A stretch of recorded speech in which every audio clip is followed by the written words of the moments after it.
Plutôt que de créer toute une série de formes vectorielles que vous allez assembler pour construire un schéma d'entreprise, il peut être des fois plus pratique d'aller récupérer un diagramme directement fourni par Google Slides.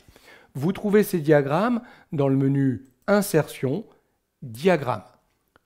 Un volet s'affiche à droite de l'application et vous propose des diagrammes dans différentes catégories. Des diagrammes de grille, en gros des tableaux, des diagrammes hiérarchiques, pratiques pour créer des organigrammes, des diagrammes de chronologie, ce qui est intéressant si vous avez besoin de représenter des éléments avec une échelle de temps, des diagrammes de process, si vous avez un certain nombre d'étapes à suivre, des diagrammes de relations et des diagrammes de cycle, où on a un process, mais on revient au point de départ. Alors regardez, si je choisis l'un de ces diagrammes, par exemple grille, on me propose différents modèles. Je peux indiquer le nombre de niveaux que je veux, entre 3 et 5, et on voit que le diagramme va automatiquement se mettre à jour avec ce nombre de niveaux. Je vais rester ici sur 4 niveaux. Je vais prendre par exemple ce diagramme. Il s'intègre immédiatement dans ma diapositive. Mais en fait, ce sont des formes qui ont été assemblées. On voit bien, des flèches, des rectangles qui ont été assemblés et mis en forme automatiquement. Mais vous pourriez revenir sur chacun de ces éléments et décider de les supprimer ou de revoir complètement leur mise en forme en utilisant les commandes de mise en forme que je vous ai montrées dans les vidéos précédentes. On gagne simplement du temps à la création de l'objet. Puisque l'objet apparaît, je n'ai plus qu'à modifier son format et son contenu de type texte. Mais tout est déjà correctement aligné.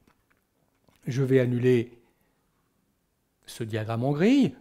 J'aurais pu intégrer un diagramme chronologique. Là encore, vous voyez que j'ai plusieurs morceaux et je vais pouvoir modifier chacun de ces morceaux qui ont pu être groupés d'ailleurs, hein, que je pourrais dissocier pour retravailler indépendamment.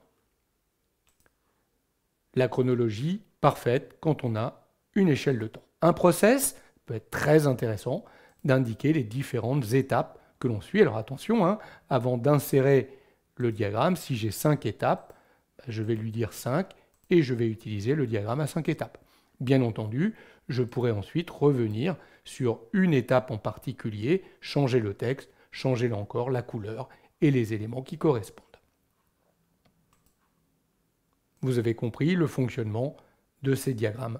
Un diagramme de cycle, j'ai 4 étapes et je reviens à mon point de départ. Voilà comment très simplement on peut intégrer un diagramme dans une diapositive Google Slides, retravailler les différents éléments qui composent ce diagramme en connaissant les commandes que je vous ai montrées dans les leçons vidéo précédentes. Ça vous évite de créer les objets, de les grouper, de les dupliquer. On retrouve immédiatement le diagramme préparé qu'on n'a plus qu'à personnaliser.